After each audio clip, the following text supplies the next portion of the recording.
ফজরের আজান দিলে আমি জেলের ভিতর যে ছেলে থাকি সেখানে নামাজ আদায় করে নিলাম। আজ 92 দিন থেকে আমি নীলফামারী জেলে আছি। সকালে সূর্য যখন উঠবে, জেলে ডিউটিরত হাবিলদার আমার সেলে আসলো। শামীম, কেমন আছো? স্যার আলহামদুলিল্লাহ, আপনি কেমন আছেন? আমিও ভালো আছি। শোনো, তোমার তো কাল মাগরিবের পর ফাঁসি হবে। তোমার কি কোনো শেষ ইচ্ছা আছে? আমার কোনো ইচ্ছা নাই, তবে আমার লাশটা যেন আমার চাচা চাচির হাতে সঠিকভাবে পড়ে, আর কিছুই না। কেন, তোমার বাবা নাই? যদি থাকতো তাহলে তারা আমাকে দেখতে আসতো আর আপনিও দেখতেন। কেন, কি হয়েছে? আমি যখন ছোট ছিলাম তারা তখন মারা যায়। সরি বাবা। আরে এসব বলতে হবে না। শোনো, আর একটা কথা, বিকালে জেলার স্যার, মংস অফিসার, শিক্ষা অফিসার, আরও অনেক বড় বড় সরকারি অফিসার আসবে তোমার সাথে কথা বলার জন্য। তৈরি থেকো। আচ্ছা স্যার। হাবিলদার চলে গেল, আমি সেখানেই বসে থাকলাম। যাই হোক, আজ আর কালকের সকালটা মনে হয় দেখতে পারবো, তারপর আর দেখতে পারবো না। কালকে আমার জীবনের শেষ দিন। এর মাঝেই আমার পাশের সেলের আসামিগুলো বলতেছে, শামীম ভাই, কাল থেকে তাহলে আমাদের সাথে আর থাকছেন না? কাল আপনার ফাঁসি হয়ে যাচ্ছে। হ্যাঁ ভাই। ভাই, আপনার কথা খুব মনে পড়বে। আপনার মতো ভালো মানুষ জীবনেও দেখি নাই। আপনাকে ছাড়া এই জেল কেমন করে থাকবো ভাই? আপনি যতদিন থেকে আছেন কাউকে কষ্ট কি জিনিস বুঝতে দেন নাই, সবাইকে হাসি খুশি রেখেছেন। বাবা শামীম, কিসের জন্য তোমার ফাঁসির রায় হয়েছে আমাদেরকে একটু বলবে? তোমার কালকে ফাঁসি হয়ে যাচ্ছে, কি এমন অপরাধ করছো যার কারণে তোমার ফাঁসির রায় হয়েছে? চাচা, বিকালে ডিসি স্যার আরো বড় বড় সরকারি স্যার আসবে, ওনারা চলে গেলে তারপর সব বলবো।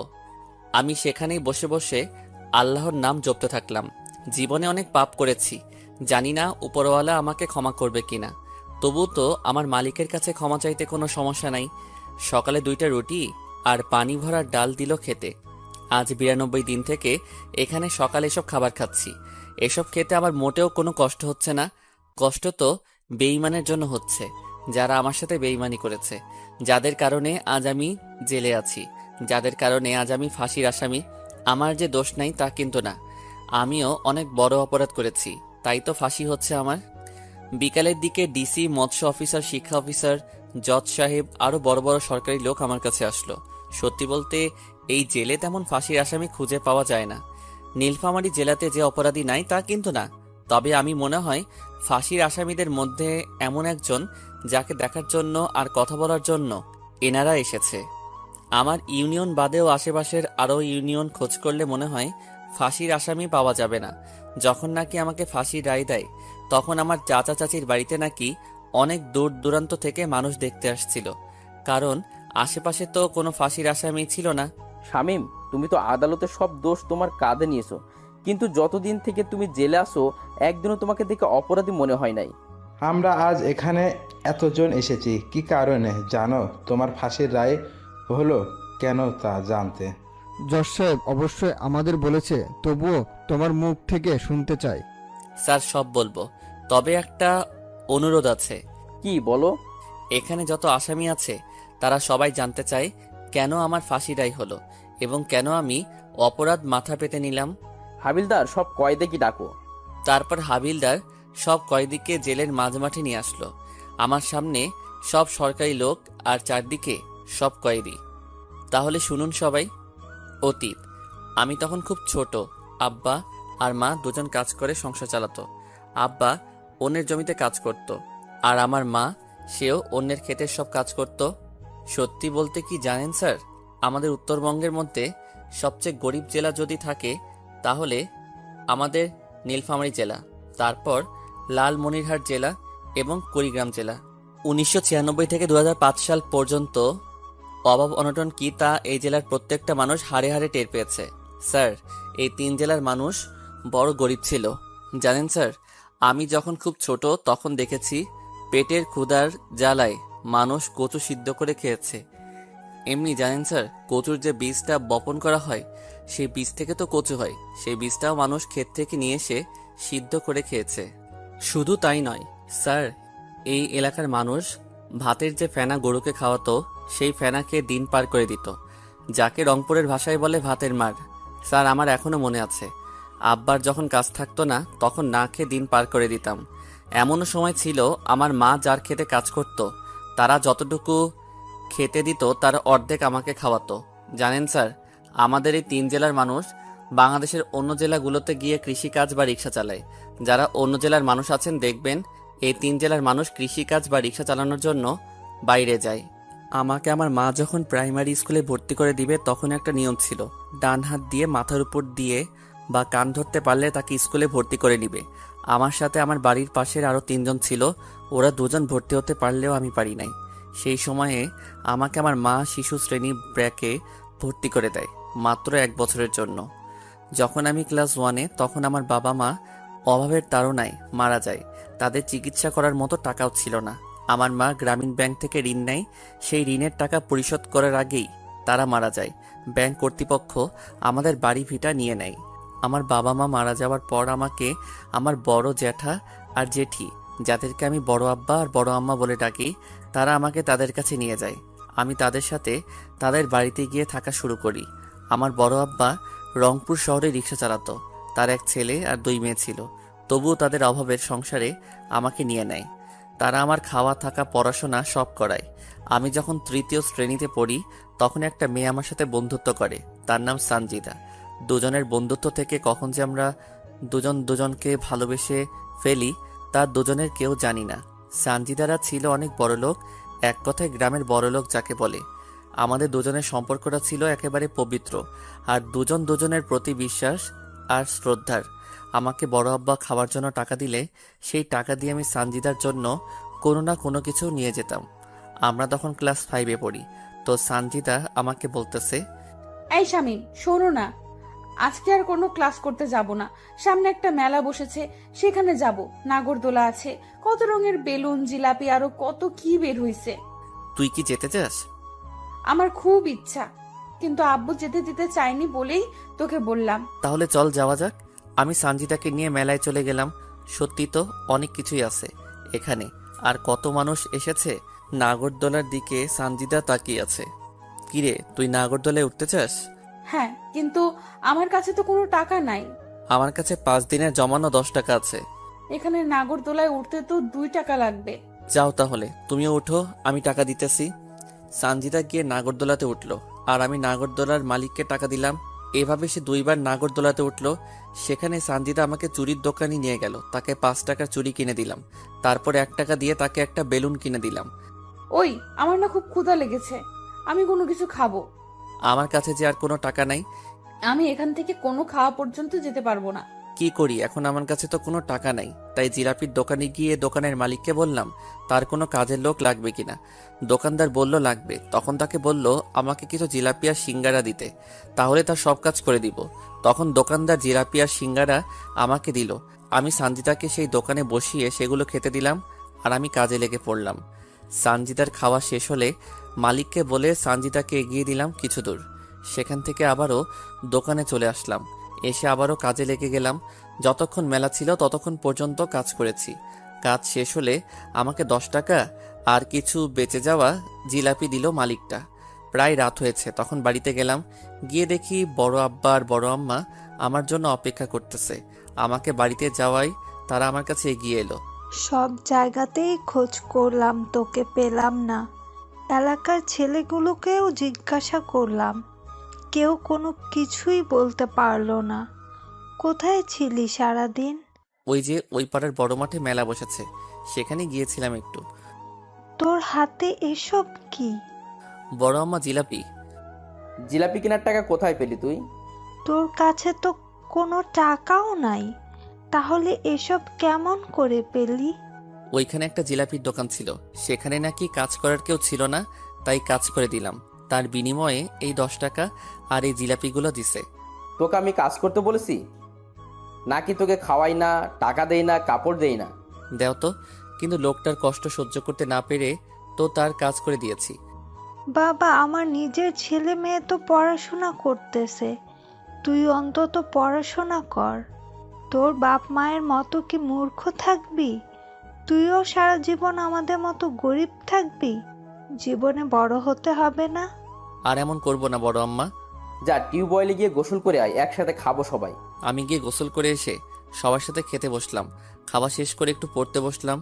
পড়া শেষ করে ঘুমিয়ে গেলাম। পরের দিন স্কুলে গিয়ে দেখি সানজিদা স্কুলে আসে নাই। তার একটা বান্ধবীকে দিয়ে চিঠি পাঠিয়েছে সে আসবে না জানিয়ে। স্যার ক্লাস করাতে আসলে প্রথমে এসেই কোনো না কিছু বলে আমাকে এলোপাতাড়ি মারতে থাকলো। মারা শেষ করে বলতেছে, তুই সঞ্জিদাকে নিয়ে কেন মেলায় গিয়েছিলি? স্যার এমন ভুল আর করবো না। জানিস কালকে সঞ্জিদার বাপ স্কুলে এসে সঞ্জিদাকে না পেয়ে আমাদেরকে কত কথা শুনিয়ে গেছে। তোকে কালকে পেলে তো মেরেই ফেলতো। আমি তো কোনো কিছু করি নাই স্যার। তুই কেন করিস না বলতেছি? সঞ্জিদার কাছ থেকে নাকি 100 টাকার নোট নিয়েছিস। আমি কোনো টাকা নেই নাই স্যার। আর আপনাকে কে বলেছে এসব কথা? সঞ্জিদা নিজেই বলেছে তুই নাকি জোর করে সঞ্জিদাকে মেলাতে নিয়ে গিয়ে নাগরদোলায় চুড়ি আর জিলেপি কিনে দেওয়ার নাম করে তার কাছ থেকে 100 টাকা নিয়েছিস।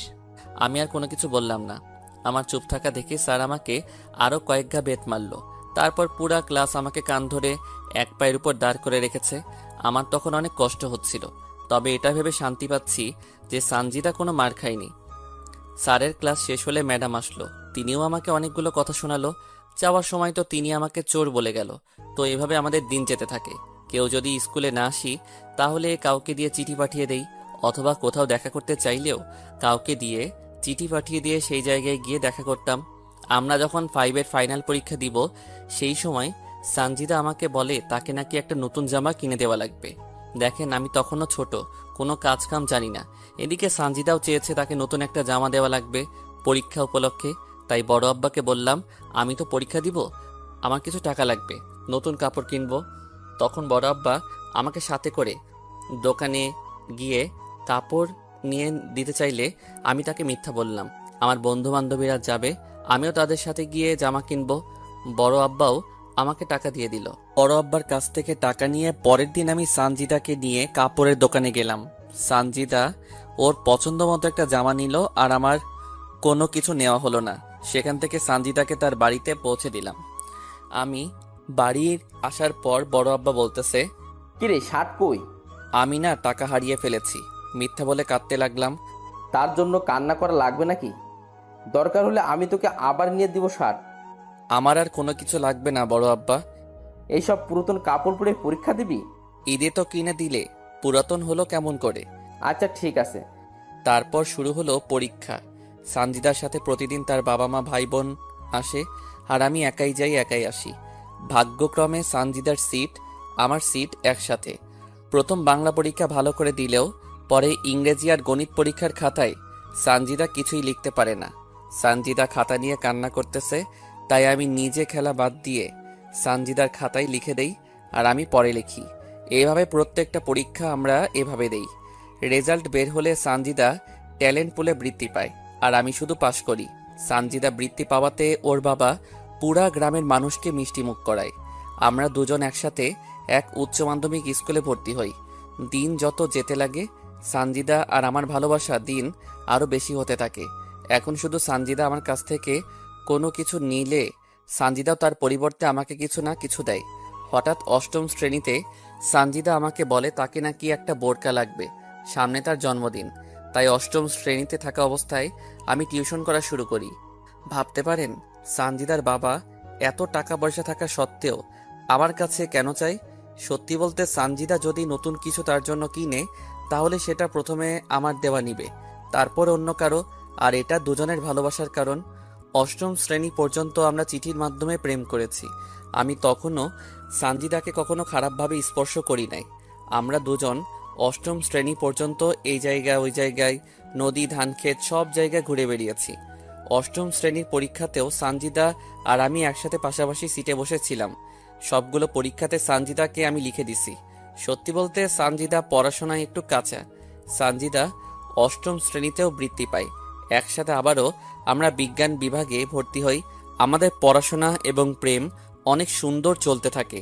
তো দশম শ্রেণীর টেস্ট পরীক্ষার সময় সানজিদা আমাকে বলতেছে, শামিম, টেস্ট পরীক্ষা শেষ হলে তো তোর সাথে আর আমার দেখা বা কথা হবে না এই 2 মাস।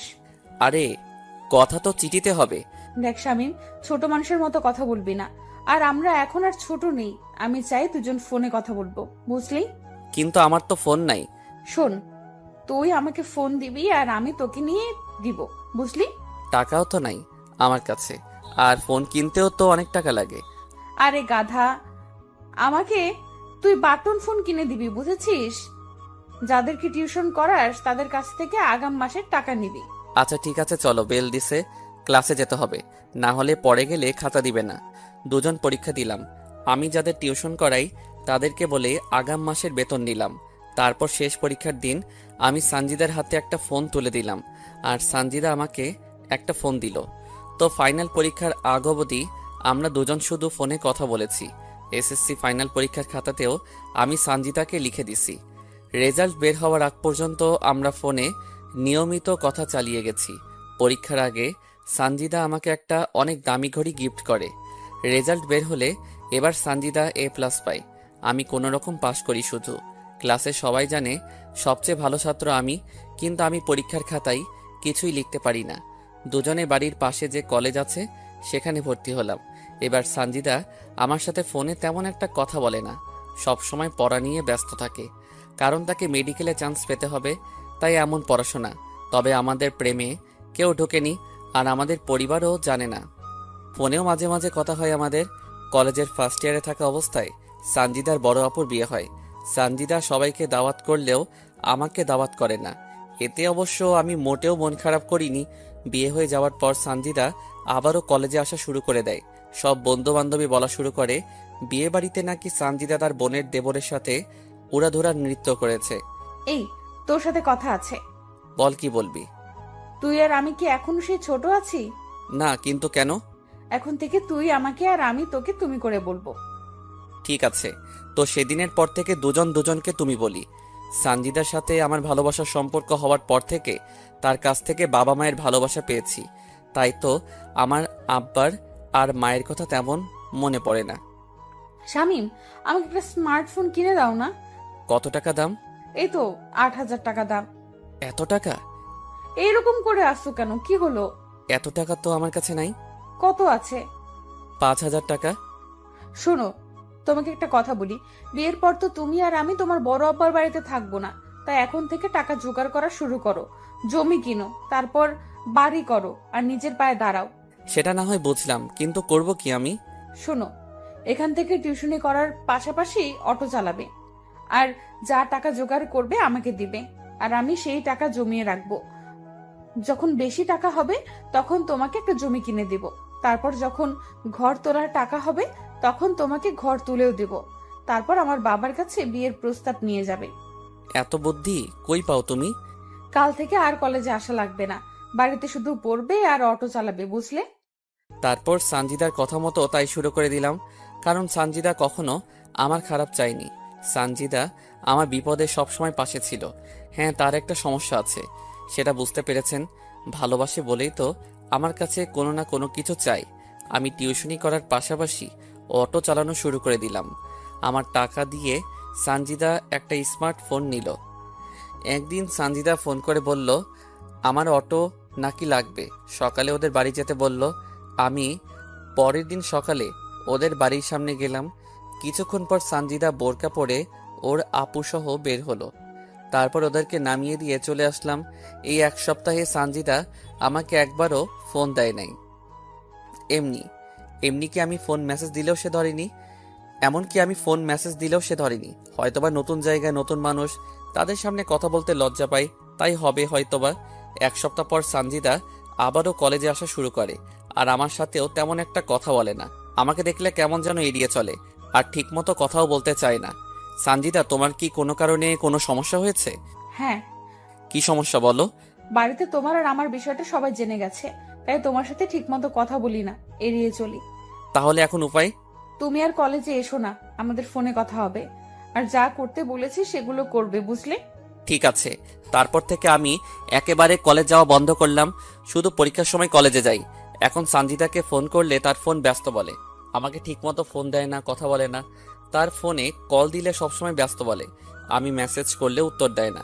তো একদিন দুপুরে আমি অটো নিয়ে কলেজে গেলাম, গিয়ে দেখি সানজিদা ফোনে হেসে হেসে কার সাথে যেন কথা বলতেছে। আমাকে দেখেই ফোনটা কেটে দিল। কি ব্যাপার, আমার ফোন ধরো না, মেসেজ করলে উত্তর দাও না? আসলে বাড়িতে আমাকে ফোন চালাতে দেয় না। কই, আমি ফোন দিলে তো ব্যস্ত বলে। তোমার নাম্বার তো আমি ব্লক লিস্টে রেখে দিয়েছি, যাতে কেউ জানতে না পারে। আর তুমি এখন এখান থেকে যাও, রাতে তোমাকে ফোন দিব, কেউ আমাদের একসাথে দেখলে সমস্যা হবে। আমি সানজিদাকে বিশ্বাস করি আর সে কখনো আমাকে মিথ্যা কথা বলবে না। তারপর থেকে আবারও নিয়মিত আমাদের কথা হতে থাকলো, তবে বেশি না, 10 থেকে 15 মিনিট। সত্যি বলতে দুদিন থেকে খুব ডিপ্রেশনে আছি। যদি বেঁচে থাকি আর মন মানসিকতা ভালো থাকে তাহলে ইনশাল্লাহ কালকেও পর্ব দিব। তারপর আমাদের এইচএসসি ফাইনাল পরীক্ষা হতে থাকলো। এবার সে আগের ঘটনা ঘটলো। আমি লিখে দিলাম সানজিদাকে। পরীক্ষার পর সানজিদা তার বোনের বাড়িতে বেড়াতে যায়। যাওয়ার আগে আমাকে শুধু বলে যে কয়দিন তার বোনের বাড়িতে থাকবে, আমার সাথে সে কথা বলতে পারবে না। আমিও তার কথা মেনে নিলাম, কারণ যদি কোনো কারণে তার সমস্যা হয়। আমি পরীক্ষার রেজাল্ট বের না হওয়া পর্যন্ত আমি সানজিদার সাথে কথা বলতে পারি নাই। তবে মানুষের মুখে শুনেছিলাম সানজিদা তার বোনের বাড়ি থেকে অনেক আগে এসেছে, কিন্তু সে আমার সাথে কোনো যোগাযোগ করে নাই। রেজাল্ট বের হলো, সানজিদা এবারও A+ পেল। তারপর সানজিদার বাবা কিছু টাকা ব্যয় করে সানজিদাকে রংপুর মেডিকেল কলেজে ভর্তি করিয়ে দিল। তারপর থেকে সানজিদা রংপুরে থাকা শুরু করে দেয়। তবে সানজিদা রংপুর যাওয়ার পরও আমার সাথে তার প্রতিদিন যোগাযোগ হতে থাকে। তো একদিন সানজিদাকে আমি ফোন দেই, সানজিদা, আমার এখনো পর্যন্ত মোট কত টাকা তোমার কাছে আছে? শামীম, সত্য বলতে কি, আমি তোমার সব টাকা নষ্ট করে ফেলেছি। এত টাকা দিয়ে তুমি কি করলে? আসলে আপুর দেবরের সেদিন জন্মদিন ছিল, আর সে আমার কাছে দাবি করে তার জন্মদিনের পার্টি যেন আমি দেই। আর বাবার কাছে টাকা চাইছিলাম, তখন বাবার হাতে কোনো টাকা ছিল না, তাই। আরে এই পাগলি, কান্না করতেছো কেন? তুমি তো আর অন্য কারো টাকা নষ্ট করো নাই। তবুও তোমার কষ্ট করা টাকা। আরে বাদ দাও তো এসব কথা। এখন বলো, তোমার পড়াশোনা কেমন চলছে? অনেক ভালো চলছে। তাহলে মন দিয়ে পড়ো। বাড়ি কবে আসবে তুমি? পরের সপ্তাহে যাব। এভাবে প্রতিদিন সানজিদার সাথে আমার কথা হতে থাকে। আমি আসলে এইচএসসি পাস করতে পারি নাই। একটা পরীক্ষায় সানজিদাকে লিখতে দিতে গিয়ে নিজের খাতায় কিছুই লিখতে পারি নাই। আমি অটো চালিয়ে যা টাকা পাই তা সানজিদার হাতে তুলে দেই, আর টিউশন করে যা পাই তা বড় আম্মার হাতে তুলে দেই। এখনো পর্যন্ত বড় আম্মার কাছে আমার দেওয়া 20,000 টাকা আছে। আর আমি সানজিদাকে এই 2 বছরে প্রায় 1.5 লক্ষ টাকা দিয়েছি। 1 সপ্তাহ পর সানজিদা গ্রামে চলে আসলো। এসেই সানজিদা সেই দিঘির পাড়ে আমাকে দেখা করতে বলল। আমি গিয়ে দেখি সানজিদা আগে থেকেই সেখানে বসে আছে। আমি যাওয়া মাত্র সানজিদা তার ওড়না দিয়ে আমার কপালের ঘাম মুছে দিতে লাগলো। আরে কি করছো তুমি? তোমার ওড়না তো আমার ঘামে নষ্ট হবে। হলে হোক, তোমার চেয়ে আমার ওড়না দামি না। আগের চেয়ে অনেক সুন্দর হয়ে গেছো। ইস, এভাবে কেউ বলে? আমার বুঝি লজ্জা করে না? ঠিক বিয়ের পর এমন করে লজ্জা মাখা মুখ নিয়ে থাকবে সব সময়? কেন কেন? তোমাকে না এই লজ্জা পাওয়া ভাবখানা অনেক সুন্দর দেখায়। বিয়ের পরও কি এরকম ভালোবাসবে তুমি? সেটা না হয় বিয়ের পর বলিও আমাকে। জানো শামীম, এখন না প্রতি মুহূর্ত তোমাকে অনেক মিস করি আমি। তোমাকে ছাড়া ওই শহরে আমাকে একা থাকতে মোটেও ভালো লাগে না। আরে পাগলি, তোমাকে বড় ডাক্তার হতে হবে যে। জানো শামীম, মাঝে মাঝে ইচ্ছা হয় তোমার বুকে মাথা রেখে ঘুমাই। আল্লাহ যদি চায় একদিন সেই ইচ্ছা তিনি পূরণ করে দিবেন। বিয়ের পর তোমাকে আর কোনো কষ্ট করতে হবে না। এমনিতেই সেই ছোট থেকে অভাব অনটনের মাঝে বড় হয়েছো, কত কষ্ট করে পড়াশোনা করেছো। বিয়ের পর আমি ডাক্তারি করব, আর তুমি আমাদের সন্তানগুলোকে সামলাবে। এতে লজ্জা পাওয়ার কি আছে? তুমি কি জানো না, মেয়েদের একটু বেশি লজ্জা, আর লজ্জা নারীর ভূষণ, বুঝলে পাখি? জি বুঝেছি। টাকার কথা সেদিন কেন বলেছিলে? একজন রাস্তার সাইডে জমি বিক্রি করতে চাইছে তাই বলেছিলাম। ইস, আমার কারণে তোমার জমি কেনা হলো না। আরে ধুর, বাদ তো, টাকা গেছে তাতে কি, আবারও আসবে ইনশাল্লাহ। সত্যিই তুমি অনেক ভালো। এই ভালোটা তোমার ভালোবাসা পাওয়ার জন্য। সেখানে দুজন আরো অনেক কথা বলেছি। তারপর বিকালে বাড়িতে চলে গেছি। সানজিদা যে কয়দিন গ্রামে ছিল প্রতিদিন আমার সাথে দেখা করতো, কথা বলতো। তার বাড়ি থেকে আমার জন্য খাবার নিয়ে আসতো। সানজিদা আবারও শহরে চলে গেল। তবে একটা জিনিস মানতে হবে, সানজিদা আমাকে অনেক ভালোবাসে। সানজিদা রংপুর চলে যাওয়ার পরও আমি অটো চালাতে লাগলাম। এর মধ্যে আমার বড় আব্বার বড় মেয়ের বিয়ে হয়ে যায়। আমি সে সময় নানা রকম ভাবে ব্যস্ত থাকি, তাই সানজিদার সাথে আমার কোনো কথা হয় না। সানজিদা দেখতে দেখতে প্রথম বর্ষে ভালো রেজাল্ট করে দ্বিতীয় বর্ষে ওঠে। এর মাঝে সানজিদা অনেকটা বদলে যায়। এখন আমার সাথে সানজিদা তেমন কথা বলে না। আমি ফোন দিলে বলে সে নাকি তার পড়াশোনা নিয়ে ব্যস্ত। সানজিদা মাঝে মাঝে ফোন দিয়ে বলে আমার যে টাকা তার কাছে জমানো আছে সে টাকাগুলো সে নাকি তার টিউশনে ব্যয় করতেছে। আমিও আর তাকে কোনো কিছু বলি না, কারণ যেহেতু সে মেডিকেলে পড়তেছে, আবার আমি রোজগার করতেছি, সেহেতু কোনো সমস্যা হবে না। তো একদিন আমি এক দোকানদারের মাল নিয়ে আসার জন্য অটো নিয়ে রংপুরে যাই। হঠাৎ লক্ষ্য করি সানজিদার মতো একটা মেয়ে বোরকা পরে একটা ছেলের সাথে দাঁড়িয়ে আছে। ছেলেটা আমার অটো দাঁড় করালো, তারপর দুজনেই আমার অটোতে উঠে বসলো। আমি বারবার লুকিং গ্লাসে মেয়েটাকে দেখতে থাকলাম। মেয়েটা দেখতে সানজিদার মতো, কিন্তু মুখ ঢেকে রাখার কারণে বুঝতে পারতেছি না। কিন্তু আমি তো জানি এই সময় সানজিদা তার ক্লাসে আছে। না না, এটা সানজিদা হতে পারে না। আমার সানজিদা আমাকে ছাড়া অন্য কারোর সাথে থাকতে পারে না। আমি ওদেরকে একটা আবাসিক হোটেলে নামিয়ে দিয়ে মাল নিতে গেলাম। তবে এই বিষয়টা মাথা থেকে ঝেড়ে ফেলতে পারতেছি না। কিন্তু মেয়েটার চোখ বলতেছিল মেয়েটা ভয় আছে। না না, ওটা কখনো সানজিদা হতে পারে না। আচ্ছা, আমি এখন সানজিদাকে ফোন দেই। যাওয়ার সময় না হয় দেখা করব, তাহলে মনটা হালকা হবে। মাল কিনে আমি যখন বাড়ির দিকে রওনা হব তখন সানজিদাকে ফোন দিলাম, কিন্তু সানজিদা আমার ফোনটা রিসিভ করলো না। তাই আরো কয়েকবার দিলাম, তবু সানজিদা ফোন রিসিভ করলো না। মনটা খারাপ হয়ে গেল।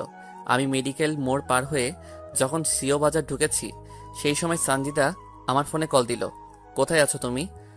আমি ক্লাসে ছিলাম এতক্ষণ, তাই তোমার ফোন রিসিভ করতে পারি নাই। তোমার সাথে দেখা করার খুব ইচ্ছা ছিল, তাই ফোন দিয়েছিলাম। আমি বাড়ি যাব পরের মাসে, বুঝলে? আসলে আজ রংপুর এসেছিলাম মাল নিতে, তাই ভেবেছিলাম তোমার সাথে দেখা করি, কিন্তু হলো না। আচ্ছা, রাখি। কিন্তু সানজিদা ফোন কাটলো না। আমি ফোন কানে দিয়ে আসি, এর মধ্যে একটা ছেলের গলার আওয়াজ ভেসে আসলো। তো ছেলেটা বলতেছে, কি হলো বেবি, এতক্ষণ বাথরুমে কি করো? এই তো বাবু, আর একটু আসতেছি। তোমাকে তো আদর করতেই পারলাম না। আমি তো তোমার সাথে আজ রাত দিন থাকবো, দেখবো কত আদর করতে পারো তুমি। আদর আর দেখলে কি, আরো কত কি করব তোমার সাথে। এর মাঝে দরজা খোলার শব্দ হলো, আর সাথে সাথে সানজিদা আউ করে উঠলো। এইভাবে কেউ টান মারে? যদি পড়ে যেতাম? আমি থাকতে তোমার কিচ্ছু হবে না। আচ্ছা আদ্রিয়ান, যদি তোমার বাবা ফোন করে তোমাকে যেতে বলে তখন কি করবে? তার মানে ছেলেটার নাম আদ্রিয়ান। আরে বেবি কাম অন, বাবাকে বলেছি আজ বন্ধুদের সাথে গ্রুপ স্টাডি করব। তারপর কিস করার শব্দ হতে থাকলো। কিস করা হলে ধপাস করে একটা শব্দ হলো। তোমার প্যান্টটা এখন খুলো। তুমিও তোমার খোলো। তারপর তারা তাদের অবৈধ কাজে ব্যস্ত হয়ে পড়ে গেল।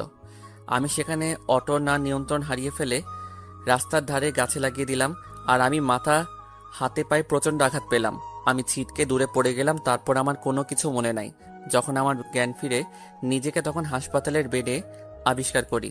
আমার জ্ঞান ফেরার পর দেখি বড় আব্বা, বড় আম্মা, ভাই বোন সবাই এসেছে। তারপর ডাক্তার এসে আমার পালস চেক করলো। তারপর ডাক্তার বলল আরো 2 দিন পর আমাকে নিয়ে যেতে পারবে।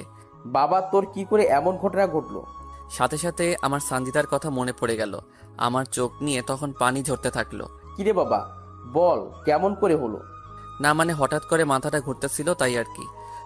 দিন রাতে এত পরিশ্রম কার জন্য করিস? আমরা কি একজনও তোকে বলেছি তুই রোজগার কর? তবুও ভবিষ্যতের জন্য তো কিছু করতে হবে নাকি? ভবিষ্যতে দেখা যাবে। তুই কেন এত কাজ নিয়ে পড়ে থাকিস? তুই এত টাকা কার জন্য কামাই করিস? সারাদিন অটো চালাস, রাতে মানুষের বাচ্চাকে পড়াস, অনেক রাত পর্যন্ত জেগে থাকিস। কেন এত কষ্ট করিস তুই? থাক, ও এখন অসুস্থ, ওকে এখন এসব বলার দরকার নেই। আগে সুস্থ হোক, তারপর সব আলোচনা করা যাবে। তারপর তারা চলে গেল। আমি সেখানে আরো 2 দিন ছিলাম। এই 2 দিনে একবারও আমার কোনো খবর নেয়নি সানজিদা। আমি তো তাকে নিজের চেয়ে বেশি ভালোবাসতাম, নিজের থেকে তাকে বেশি বিশ্বাস করতাম। সানজিদা যা বলেছে আমি তো তাই করেছি। তার জন্য তো আজ আমি এমন কষ্ট করতেছি। তাকে নিয়ে তো ঘর বাঁধার স্বপ্ন দেখেছিলাম। কেন এমন করলে তুমি আমার সাথে সানজিদা? আমি বাড়িতে যেহেতু বিছানায় শোয়া অবস্থায় আছি, তাই মোবাইলটা নিলাম। মোবাইল নিয়ে সানজিদা আর আমার ফোনের কথাগুলো শুনতে থাকলাম। শুনতে শুনতে সেদিনের রেকর্ডিংটা চালু হলো। প্রথমে শুনতে না চাইলেও পরে আবারও শুনলাম। শেষের দিকে যখন শুনবো তখন এমন কিছু শুনলাম যা শুনে আমার মরে যাবার ইচ্ছা হচ্ছিল। বেবি, কালকে আমার 20,000 টাকা লাগবে। বাবু, সেদিনই না তোমাকে 10,000 টাকা দিলাম। আহ বেবি, বোঝো না কেন? কত বন্ধু আমার, তাদেরকে তোমায় নিয়ে কতগুলো ট্রিট দিতে হয়। তোমাকে কতটা ভালোবাসি তার প্রমাণ তো ওদেরকে দিতে হবে, তাই না? আমার কাছে ওই যে বলেছিলাম আমাদের বাসার যে ড্রাইভার শামীম আছে, তার টাকা জমা আছে। আরে সমস্যা নাই, সেই টাকাগুলোই দিও আমাকে, পরে তাকে দিয়ে দিও। তুমি আর আমি তো আছি। এই হোটেল ভাড়াটাও তো আমি দিলাম। আমার কাছে টাকা নাই দেখে খোটা দাও তুমি? এসব কি বলো তুমি? খোটা কেন দিব তোমাকে? তা নয় তো কি? খোটা দিলে নিশ্চয়ই এই নিয়ে 17 বার তোমার সাথে হোটেলে রুম ডেট করতে আসতাম না। তুমি তো আমাকে অনেক ভালোবাসো, তাই তো আমি যা বলি তাতেই রাজি হয়ে যাও। তুমি কি আমাকে ভালোবাসো না? শুধু তোমাকে না, তোমার শরীর, দেহ আর তোমার এটা ওটা এইটা এগুলো সবকে ভালোবাসি বেবি। তাই তো তোমাকে সবসময় আদর করতে ইচ্ছা করে। জানি বাবু, তাই তো সব সময় দুষ্টুমি করতে চাও তুমি। তুমি কিন্তু দিন দিন খুব দুষ্টু হয়ে গেছো। আমার যেখানে সেখানে দাঁত বসিয়ে দাও। আমি আর শুনতে পারলাম না এমন সব নোংরা কথা তারা বলতেছিল। তার মানে আমি অ্যাক্সিডেন্ট করার পরও ফোন কাটে নাই সানজিদা। সানজিদা এতটা খারাপ হলো কেমন করে? সানজিদা তো এমন ছিল না। ভালোবাসলে যে এত কষ্ট পেতে হয় তা তো জানতাম না। কেন আমার সাথে বেইমানি করলো সানজিদা? আমার তো কোনো স্বার্থ ছিল না। তাকে আপন করে পাওয়ার জন্য কত কি নাই করতেছি। সে তো আমার সুখ দুঃখে সাথী ছিল। তার ভালোবাসা পেত, আমার আব্বা মায়ের ভালোবাসার কথা ভুলে গেছিলাম। তাকে আপন করে পেতে তো আমি তার জন্য অনেক কিছু করেছি, অনেক কিছু সহ্য করেছি। সে কেন এসব কাজে লিপ্ত হলো? সে কেন আমার সাথে এরকম করলো? প্রায় 20 দিনের মতো আমার সুস্থ হতে লাগলো। প্রায় মাসখানেক পর সানজিদা তার কিছু বান্ধবীকে নিয়ে তাদের বাড়িতে এলো। তারা যখন গ্রাম ঘুরতে বের হলো তখন আমি সানজিদার সাথে কথা বলার জন্য তাদের কাছে গেলাম। আমি প্রায় তখন সানজিদার কাছে গেলাম, তখন শুনতে পেলাম, আচ্ছা সঞ্চিতা, তুই আদ্রিয়ান ভাইয়াকে কেন ভালোবাসা শুরু করে দিলি? আরে আদ্রিয়ানের বাবা একজন বড় ডাক্তার, আবার তার নিজের একটা ক্লিনিক আছে। তাই বলে শামীমের ভালোবাসা ভুলে যাবে? শামীমের কি আছে? শামীম আমাকে কি দিতে পারবে? আর আদ্রিয়ানের বাবার অনেক টাকা আছে, আর ক্লিনিক আছে। আর আমার আদ্রিয়ানকে চাই, তাহলে সারা জীবন পায়ের উপর পা তুলে খেতে পারবো, আর ডাক্তারও হব। আমার জানা মতে আদ্রিয়ান ভাইয়া তোকে ভালোবাসে না, আর আদ্রিয়ান ছেলে হিসাবেও ভালো না। আদ্রিয়ানকে তোদের চেয়ে আমি ভালো করে চিনি। আর আদ্রিয়ানকে দেখেছিস? সে কত হ্যান্ডসাম, কত স্মার্ট। আর শামীমের কি আছে? না চেহারা আছে, না আছে বাড়ি, না আছে গাড়ি, না আছে টাকা। শামীমের কোনো না থাকলেও তার টাকা দিয়ে চলতেছিস তুই। আর আদ্রিয়ান, একদিন দেখবি আদ্রিয়ান তোকে ছুঁড়ে ফেলে দেবে, তোর সব শেষ করে দিবে, রাস্তায় নেমে দেবে। একটা কথা বলতো, এই পর্যন্ত কি আদ্রিয়ান তোর জন্য কোনো টাকা ব্যয় করেছে? না। তোর যেদিন টাকা শেষ হবে তোকেও ছেড়ে দে, আর একজনকে সে ধরবে। চুপ কর তো, বেশি বলিস তুই। শোন, আমাকে আর এসব বলবি না। তাহলে শামীম? শামীমকে চিনি না, আর তাকে ভালোবাসা যায় না, কাজের ছেলে বানানো যায়। আমি সানজিদার এমন কথা শুনে তার কাছে আর গেলাম না। সেখান থেকে বাড়ি চলে আসলাম। কিন্তু সানজিদার কথা ভুলতে পারলাম না। তাকে তো অনেক ভালোবাসি, তাকে তো অনেক বিশ্বাস করতাম। আমাকে যদি ভালো নাই বা বাসতে তাহলে তো আমাকে আগে বলতে পারতো, সানজিদা আজ টাকা গাড়ি বাড়ি নাই দেখে আমাকে নিয়ে তুমি খেললে। আজ আমাকে তোমার বাড়ির কাজের লোক বলতে পারলে। আজ আমাকে ছেড়ে আর একজনের বুকে মাথা রেখে রাত কাটাও। আমি তোমাকে তো কোনোদিনও তোমার অনুমতি ছাড়া তোমার হাতটাও ধরি নাই। আর তুমি কিনা আজ অন্যের কাছে নিজেকে বিলিয়ে দিলে। আজ আমার সমস্ত কষ্টের টাকা তুমি আনন্দ ফুর্তি করে শেষ করে দিলে। একবারও কি আমার কথা মনে পড়ে নাই? একবারও কি আমার কষ্টটা তোমার চোখে ভেসে উঠলো না? কি করে পারলে আমার জীবন নিয়ে খেলা করতে? কি করে পারলে আমার পবিত্র ভালোবাসা এভাবে শেষ করে দিতে? আমি আবারও অটো চালানো শুরু করে দিলাম। এখন আর আমি সানজিদাকে ফোন করি না, তার কাছে টাকা জমা রাখি না। আমার পরিশ্রমের টাকা আমার বড় আম্মার হাতে দেই, তিনি এখন আমার টাকা জমিয়ে রাখতেছে। সানজিদাকে ভুলে থাকার জন্য সব সময় ব্যস্ত থাকি, কিন্তু তাকে ভুলতে পারি না। কেন জানি মনটা বারবার তাকে দেখতে চাই, ভালোবাসা পেতে চাই। আমার যে তাকে ছাড়া চলতেছে না, আমার যে সানজিদাকে লাগবেই। শত চেষ্টার পরও সানজিদাকে ভুলতে পারলাম না। প্রতিনিয়ত সানজিদার কথা মনে পড়ে। সত্যি বলতে সেই স্কুল জীবন থেকে কলেজ জীবন পর্যন্ত তার সাথে ছিলাম, তার কাছ থেকে ভালোবাসা শিখেছি। এই সানজিদার সাথে সব জায়গাতে ঘুরে বেরিয়েছি। সানজিদা যখন তার ওড়না দিয়ে আমার শরীরের ঘাম মুছে দিত তখন পৃথিবীর সৃষ্ট সুখী মনে হয়েছিল নিজেকে। যখন নিজ হাতে খাইয়ে দিত মনে হতো যেন আমাকে অমৃত খাইয়ে দিতেছে। আমার বিপদে সবসময় তো পাশে ছিল, আমার কষ্ট তো সহ্য করতে পারতো না। না, আমার সানজিদা আমার সাথে কোনো অন্যায় করতে পারে না। আর যদি সে সত্যি সত্যি অন্যায় কাজ করেও থাকে তবুও সব ভুলে গিয়ে তার সাথে নতুন করে সব শুরু করব। আমাকে এই দুনিয়াতে তো সানজিদা অনেক ভালোবাসে। আমার মন বলতেছে সানজিদা ঠিক আমার কাছে ফিরে আসবে। মানুষ তো জীবনে অনেক অন্যায় করে, অনেক ভুল করে, না হয় সানজিদাও করেছে।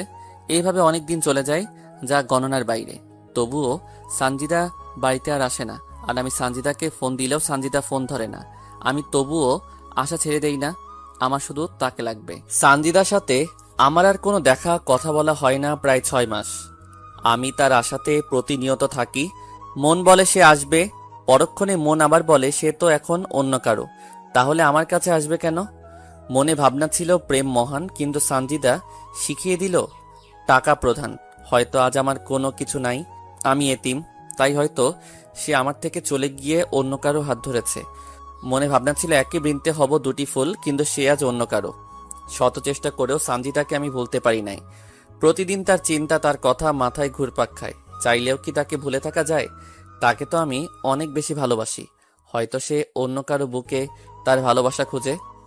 তো প্রায় 8 মাস যাওয়ার পর হঠাৎ একদিন সানজিদা আমাকে ফোন দিল। আমি তো ফোনে সানজিদার নাম দেখে অবাক। আমি ভাবতে পারিনি সানজিদা আমাকে ফোন দিবে। আমি তড়িঘড়ি করে ফোন রিসিভ করলাম। ফোন রিসিভ করা মাত্র সানজিদা কান্না করতেছে। কেমন আছো তুমি? এইভাবে কান্না করতেছো কেন? আমার সব শেষ হয়ে গেছে শামীম। আজ আমি বড্ড একা হয়ে গেছি। আজ নিজেকে খুব একা লাগছে। আজ আমার পাশে কেউ নাই। কি হয়েছে বলবে তো আমাকে, নাকি? না বললে বুঝবো কি করে? তোমার কি টাকা লাগবে? আমার কোনো টাকা পয়সা লাগবে না, আমার শুধু তোমাকে লাগবে। আমি তোমার বুকে মাথা রাখতে চাই। আরে এভাবে কান্না করতেছো কেন? কি হয়েছে আমাকে তো বলবে নাকি? তুমি আজ বিকেলে ভিন্ন জগতে আমার সাথে দেখা করো। তোমার সাথে আমার আজ অনেক না বলা কথা আছে, সেগুলো তোমাকে আমি বলবো। ঠিক আছে, আমি সময় মতো চলে যাব। আমি কিছুই বুঝলাম না সানজিদার কথার মানে সে আমাকে কি বলতে চাচ্ছে। তবুও এতদিন পর যেহেতু ফোন করেছে, আবার দেখা করতে বলতেছে, আমাকে তো অবশ্যই যেতে হবে তার কাছে। হোক না সে আমাকে ভালো না বাসে, কিন্তু আমি তো তাকে ভালোবাসি। আমি সানজিদার কথা মতো ভিন্ন জগতে চলে গেলাম। আমি গিয়ে সেখানে নালার এক সাইডে বসে থাকলাম। আমি ভিন্ন জগতে যাওয়ার প্রায় ঘন্টাখানেক বাদে সানজিদা চলে আসলো। সাথে আরো 2টা মেয়ে আছে। ওরা এসে আমার পাশে বসলো।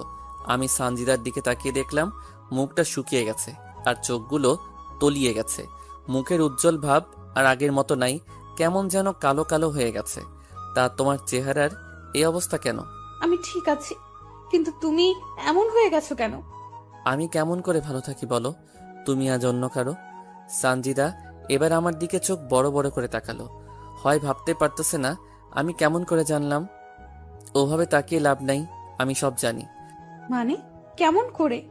মনে আছে তুমি আর তোমার বয়ফ্রেন্ড আমার অটো করে আবাসিক হোটেলে গিয়েছিলে? তারপর বাড়ি ফেরার পথে তুমি আমাকে ফোন দাও এবং ফোন না কেটে তোমার বয়ফ্রেন্ডের সাথে কি কি করো, কি কি বলো, সব শুনি। তুমি সব শুনেছো? জানো সেই সময় আমি অ্যাক্সিডেন্ট করে হাসপাতালে ভর্তি হই। কি, তুমি হাসপাতালে ভর্তি ছিলে? জানো তো সেখানেও তোমার কথা বারবার মনে হয়েছিল। তোমাকে না ভুলতে পারি নাই আমি, তাই তো তোমার কথা সবসময় মনে হতো। জানো যেদিন তোমার বান্ধবীকে বলেছিলে তুমি আমাকে ভালোবাসো না, তুমি ভালোবাসো ওই টাকাওয়ালা ডাক্তারের ছেলেকে, সেদিন না পৃথিবীতে নিজেকে বড্ড একা একা লাগছিল। যেদিন শুনেছি ওই ছেলের সাথে তুমি 20 বার হোটেলে রুম ডেট করতে গিয়েছিলে, সেদিন না আমার দেহের আত্মাটার মরণ হয়ে গেছে। আমি ভুল করেছি, আমাকে ক্ষমা করে দাও। আমি আর জীবনেও তোমাকে ছাড়া অন্য কাউকে ভালোবাসবো না। তুমি যা বলবে তাই শুনবো। আমার কথা বা কবে শুনেছো তুমি? আমি না তোমার দেহটাকে ভালোবাসি নাই, তোমার বুকের ভিতর যে সুন্দর মনটা ছিল সেটাকে ভালোবেসেছিলাম। তুমি কেমন করে আমাকে ঠকিয়ে অন্য কারো বিছানায় সঙ্গী হও? একবারও কি এই এতিম অসহায় ছেলেটার কথা মনে পড়ে নাই? তোমার ভালোবাসা পেয়ে তো আমার নিজের মরা বাবা মাকে ভুলে গিয়েছিলাম। তোমার সাথে ঘর বাঁধবো বলে তো নিজের পড়াশোনার ক্যারিয়ার নষ্ট করে তোমার কথা মতো পরিশ্রম করা শুরু করে দিলাম। হাজারো স্বপ্ন দেখিয়েছো, কিন্তু সবকিছু নিমিষে শেষ করে দিয়েছো তুমি। আবারও নতুন করে আমরা স্বপ্ন দেখব, আবারও নতুন করে বাঁচতে শিখবো আমরা। যেখানে আমার ভালোবাসার আত্মাটা মরে গেছে সেখানে আবার নতুন করে স্বপ্ন দেখব, তা কি করে হয়? আমি তো সব দোষ করেছি, আমি তো সব ভুল করেছি। তুমি তো কোনো দোষ করো নাই, তুমি তো কোনো ভুল করো নাই, তাহলে কেন তোমার আত্মা মরে যাবে? যেখানে আপনজন অন্য কাউকে পেয়ে আমাকে ভুলে যায়, অন্য কারো ভালোবাসা পেয়ে আর একজন ঠকায়, সেখানে কেমন করে বেঁচে থাকি? একটাবারও কি খবর নিয়েছো বেঁচে আছি নাকি মরে গেছি? একবারও কি জানতে চাইছো আমার মন কি চাই কি বলে? তোমার কোন ইচ্ছাটা পূরণ করি নাই? তোমার জন্য তো নিজেকে শেষ করে দিয়েছি। সব জানি, আমি নিজের স্বার্থের জন্য তোমাকে ব্যবহার করেছি। হ্যাঁ, তোমাকে ধোকা দিয়েছি। হ্যাঁ, তোমার কোনো খবর নেই নাই। হ্যাঁ, তোমাকে অবহেলা করেছি। প্লিজ আমাকে ফিরিয়ে দিও না। এবার না সত্যি সত্যি আমি মরে যাব। তোমাকে খুব চাই, তাই বলে তোমাকে আমার জীবনে দ্বিতীয় কোনো সুযোগ দিতে চাই না। তুমি তোমার বয়ফ্রেন্ডের কাছে চলে যাও। তখন সঞ্জিতার বান্ধবী আমাকে বলতেছে, ভাইয়া, যে ছেলেটার জন্য সঞ্চিতা আপনাকে ছেড়ে গিয়েছিল, আজ সেই ছেলেটা সঞ্চিতাকে ভুলে গিয়ে নতুন কারোর সাথে সম্পর্ক শুরু করেছে। আমি বার কি করতে পারি? ভাইয়া, সঞ্চিতা 2বার সুইসাইড করতে চাইছিল, কিন্তু আমরা থাকাই এই যাত্রায় বেঁচে যায়। ভাইয়া, আপনি তো সঞ্চিতার দেহ চান না, তার তো মন চান, তাহলে কেন তাকে গ্রহণ করতে পারতেছেন না? আমার সাথে যে সে আবার বেইমানি করবে না কি গ্যারান্টি আছে? আমাকে যে আবার ধোকা দিবে না তার কি নিশ্চয়তা আছে? আমাকে আবারও অবহেলা করবে না তার কি কোনো নিশ্চয়তা দিতে পারবেন? সাথে সাথে সঞ্জিতা আমার পায়ে লুটিয়ে পড়ল। তোমাকে ছুঁয়ে কথা দিতেছি, তোমাকে ছাড়া আর কাউকে ভালোবাসবো না। তোমাকে আমি অনেক ভালোবাসা দিব। তুমি আর আমাকে কি ভালোবাসা দিবে? দিন রাত তো তুমি ব্যস্ত থাকো, আর আমাকে বাসবে ভালো তুমি? শেষবারের মতো একটা সুযোগ দাও তুমি আমাকে। আমি আর তোমাকে অবহেলা করব না, তোমাকে শুধু ভালোবাসবো। ভাইয়া, আমরা আছি। সঞ্চিতা যা বলতেছে সব সত্য বলতেছে। জানেন ভাইয়া, আজ মাসখানেক থেকে সঞ্চিতা সাহস পাচ্ছে না আপনার কাছে যাবার। সে বারবার বলতেছে সঞ্চিতা আপনার সাথে অন্যায় করে আপনি মেনে নেবেন না। তাই তো আমরা ওকে জোর করে আপনাকে ফোন দিয়ে নিয়ে এখানে আনিয়েছি। আমি কি তার কাছে খেলার পুতুল নাকি? তোদের আগেই বলেছি, এই নষ্টা খারাপ মেয়েকে কোনোদিনও আপন করে নিবে না ও। তোরা তো আমার কথা শুনলি না, আমাকে তো আর কোনো সুযোগও দিল না সে। এই, কে বলেছে তুমি খারাপ? কে বলেছে তুমি নষ্টা? তুমি তো আমার কাছে সেই আগের মতোই পবিত্র। তোমাকে কোথাও যেতে হবে না, শুধু আমাকে একটু ভালোবাসা দিলে হবে। সাথে সাথে সঞ্জিতা কার বান্ধবীর সামনে আমাকে এই প্রথমবার জড়িয়ে ধরলো। আমাকে জড়িয়ে ধরে কান্না করতে থাকলো সঞ্জিতা। এই পাগলি, আর কান্না করতে হবে না, আমি তো আছি। আমি তোমাকে ভালোবাসা দিয়ে তোমার সব অতীত মুছে দিব। তোমাকে আর কাঁদতে হবে না, আমি তোমার পাশে আছি। আমি জানি তো তুমি আমাকে অনেক ভালোবাসো। তারপর সেখানে একটু ঘুরে তারা চলে গেল রংপুরে। সঞ্জিদা এখন নিয়মিত আমার সাথে যোগাযোগ করে, নিয়মিত তার সাথে আমার কথা হয়। সঞ্জিদা একদিন তার বাড়িতে এসে আমাকে নিয়ে একটু ঘুরতে বের হলো। আমরা এলাকাটা একটু ঘোরাফেরা করে আমাদের কলেজের বান্ধবী ইতির বাড়িতে গেলাম। ইতি আমাদেরকে দেখে নাস্তা নিয়ে আসলো, আমরা তা খেলাম। আমাদের দুজনের প্রেমের কথা আমাদের সব বন্ধু বান্ধবীকে জানিয়ে দেই আমরা নিজেই। তারপর ইতি বাইরে গেলে সঞ্জিদা বলতে লাগলো, সত্যি তোমার মতো করে এই পৃথিবীতে কেউ আমাকে ভালোবাসে নাই। তোমার ভালোবাসা পেয়ে আমি আমার কালো অতীত ভুলে গেছি। এখন বুঝেছি দেহের ভালোবাসার চেয়ে মনের ভালোবাসা 1000 গুণ দামি আর পবিত্র। তোমার ভালোবাসা পাওয়ার পর তো আমি নতুন করে বাঁচতে শিখেছি। আমি চাই তুমি খুব দ্রুত আগে বাড়িটা করো, তারপর তোমার ঘরে আমাকে তোলো। এখন অনেক সময় লাগবে, আমার কাছে এখন তেমন কোনো টাকা নাই। কারণ আমার কারণে তোমার অনেক ক্ষতি হয়ে গেছে। আজ আমি তোমাকে অনেক কষ্টের দিকে নিয়ে গেছি। ওসব বাদ দাও তো, ইনশাল্লাহ 1 বছরের মধ্যে নিজের বাড়ি করব। আমি তোমাকে নিয়ে এই জীবন পার করে দিতে চাই। তোমার মাঝে আমার সুখ খুঁজে পেয়েছি আমি। আমিও তোমার সাথে জীবন পার করে দিতে চাই। তোমার সাথে আমি বেঁচে থাকতে চাই, মরে যেতে চাই। সেখান থেকে আমরা চলে আসি। তারপর থেকে আমি আর সঞ্জিদা সময় পেলে দেখা করি, কথা বলি। আমরা দুজন অনেক জায়গায় ঘুরতে যাই। ঠিক স্কুল কলেজ জীবনের মতো শুরু হয়ে গেল। আমরা একে অপরের প্রতি অনেকটা নির্ভর হয়ে পড়ি। দেখতে দেখতে সঞ্জিদার পড়াশোনা প্রায় শেষের পথে আসে। আমিও জমি কিনে বাড়ি করে ফেলি। আমি আবারও আগের মতো বেশি বেশি রোজগার করতে থাকি। অনেক বড় ঘরের মেয়ে সঞ্জিদা, তাকে তো একটু হলেও ভালো রাখতে হবে। সে তো এখন বড় ডাক্তার হচ্ছে, তাকে ভালোভাবে দেখাশোনা করা লাগবে।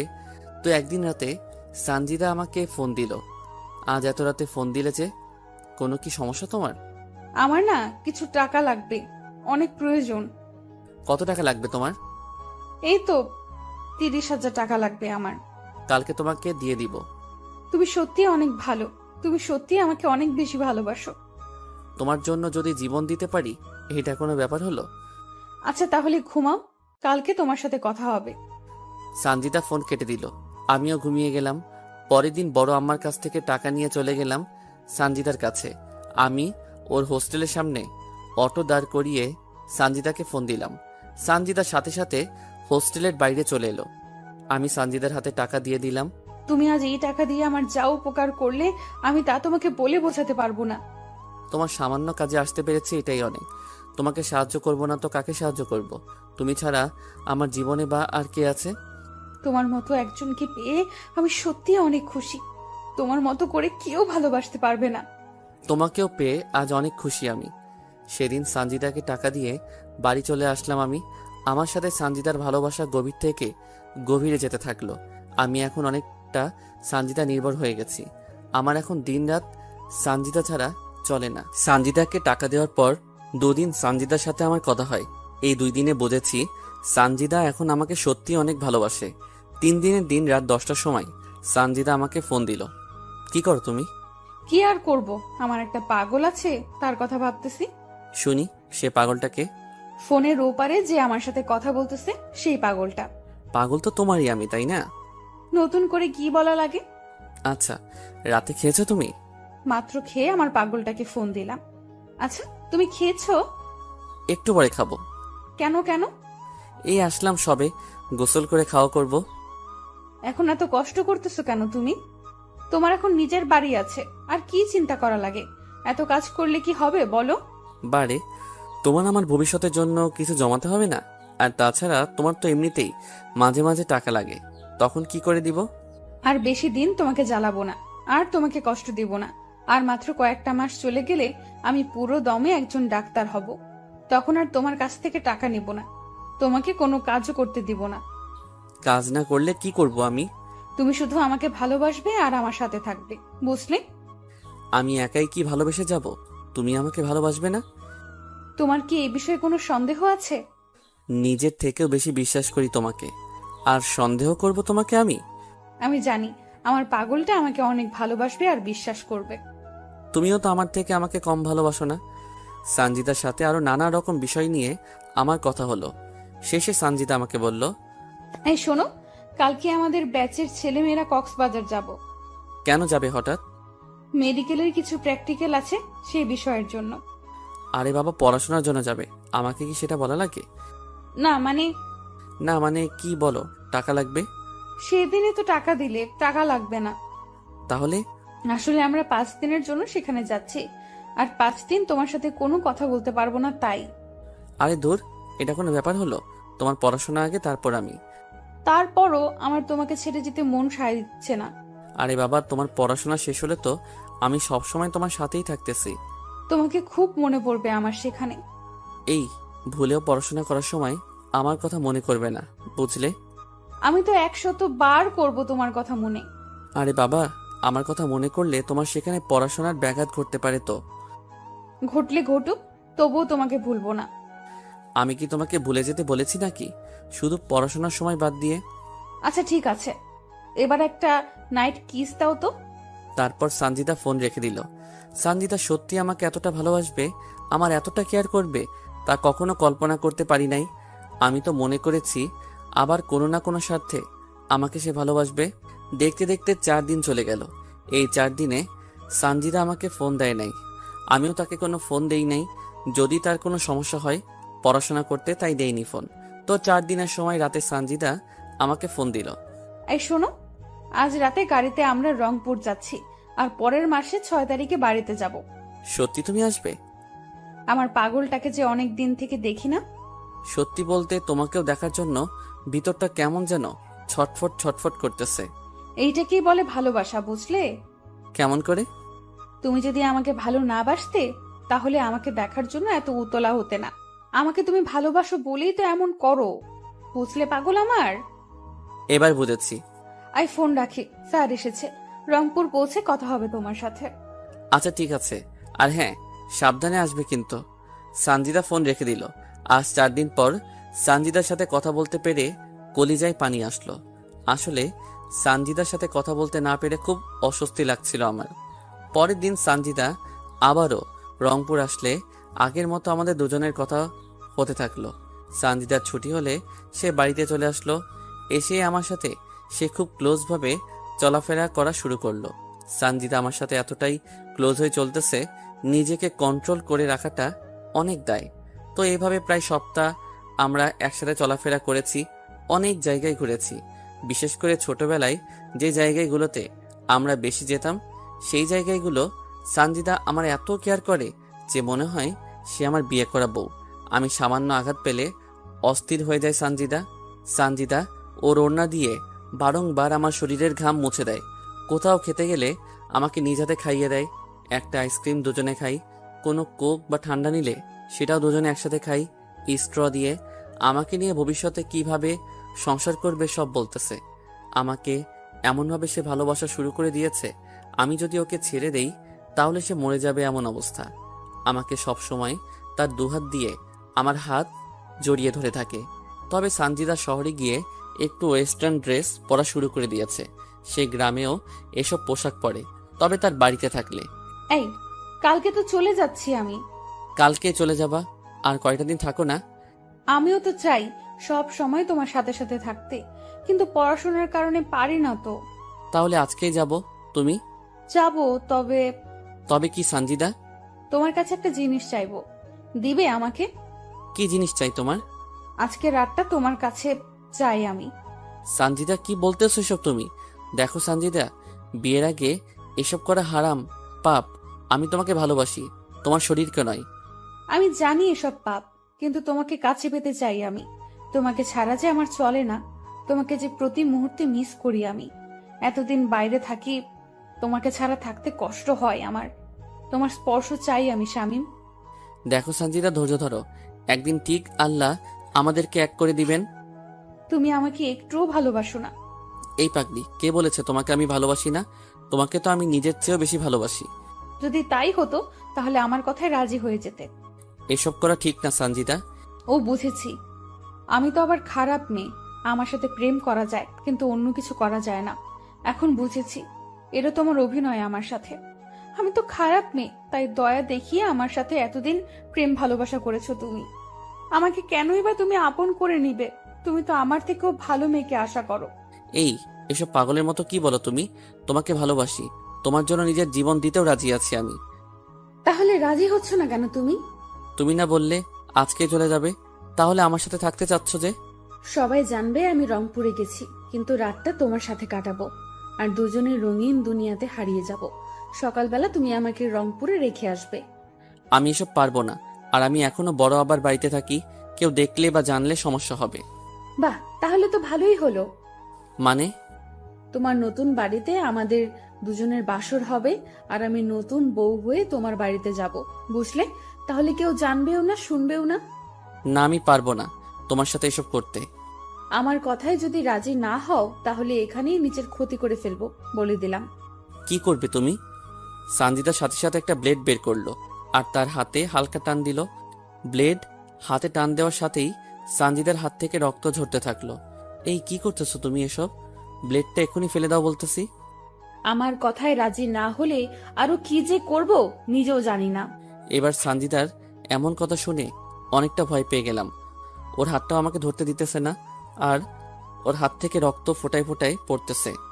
এমন দৃশ্য দেখে অনিচ্ছা সত্ত্বেও রাজি হয়ে গেলাম। আমি রাজি আছি তোমার প্রস্তাবে। প্লিজ এবার হাতটা কোনো কিছু দিয়ে বাঁধো। বলতে হবে না, সাথে স্যাবলন আর তুলো নিয়ে এসেছি। আমি সানজিদার এরকম কাহিনী দেখে নিজেই অবাক। এই মেয়েকে সামান্য ভালোবাসা মানুষের সাথে রাত কাটাবে বলে কত কাহিনী না করলো সে। বুঝি না হঠাৎ আমার প্রতি তার এত ভালোবাসা কোথা হতে আসলো। যাই হোক, সেখান থেকে দুজনের বাড়িতে চলে গেলাম। সন্ধ্যার দিকে সানজিদা ব্যাগ নিয়ে একাই চলে আসলো। আমি আমার অটোতে তুলে আমার নতুন বাড়িতে নিয়ে এলাম। রাত সম্ভবত 11টা হবে। তখন সানজিদা আমাকে একটা উত্তেজনার ওষুধ খাওয়ালো, যাতে দীর্ঘ সময় ধরে দুজনে এনজয় করতে পারি। আমিও বাধ্য ছেলের মতো ওষুধটা খেয়ে নিলাম। পরের দিন সকালে চোখ মেলে দেখি অনেক সকাল হয়ে গেছে, আর সানজিদা বিব্রস্ত অবস্থায় আমার বুকের উপর শুয়ে আছে। আমি হাত বাড়িয়ে টেবিল থেকে মোবাইলটা নিয়ে দেখি সকাল 10টা বাজে। তাই আমি সানজিদাকে দ্রুত ডেকে তুললাম। আর একটু ঘুমাই না। এই 10টা বাজে, অনেক সকাল হয়ে গেছে, তোমাকে রংপুর যেতে হবে না? সানজিদা ধরপড় করে উঠে দেখে তার শরীরে কোনো পোশাক নেই। তাই সে বিছানার চাদরটা ওর গায়ে জড়িয়ে নিল। আমি অবাক দৃষ্টিতে সানজিদার দিকে তাকিয়ে থাকলাম। সারা রাত কত অত্যাচার করলে, আর এখন এইভাবে আমার দিকে কি দেখো? না মানে আমার না কালকে রাতের কিছুই মনে পড়তেছে না। মনে পড়বে কি করে? যা যা করেছো না আমার সাথে, উফ বাবা, আর একটু হলে মরে যেতাম।